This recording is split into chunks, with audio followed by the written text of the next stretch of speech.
фото на память и напутствие от товарищей. Проводить юного сыктывкарца Илью Наумова пришли педагоги и друзья-лицеисты.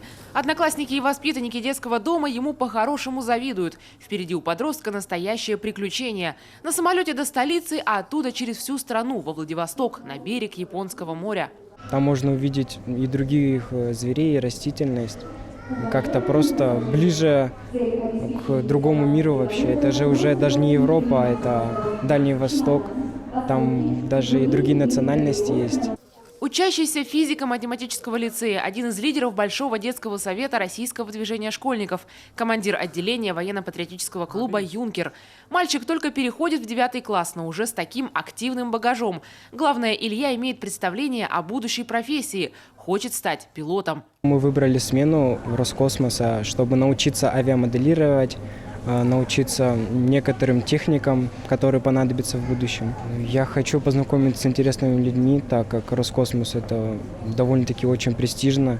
И в будущем они мне займут ведущую позицию, так как космос активно начинает развиваться. Ну, может, в будущем кто-то из этих людей сможет помочь в выборе профессии также. О мечте юного дарования республика узнала под Новый год. Про эту историю мы уже рассказывали. На большой кремлевской елке в Москве глава Коми тогда снял с елки 4 бумажных шара. 3 желания исполнил сразу. Для последнего потребовалось время.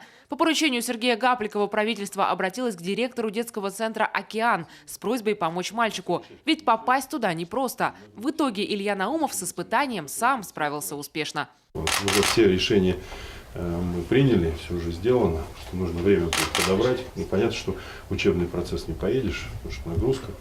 Как только закончишь школу, так сразу решим вопрос, что ты туда съездил, да? В ближайшие годы Илья мечтает хорошо отучиться, стать олимпиадником по физике и математике и продолжить радовать своих учителей и наставников. Все будет зависеть от него, хотя с такой поддержкой мечты точно станут явью. Таисия Жакова, Иван Дмитриенко, Олег Костромин, телеканал Юрган, Сыктывкар.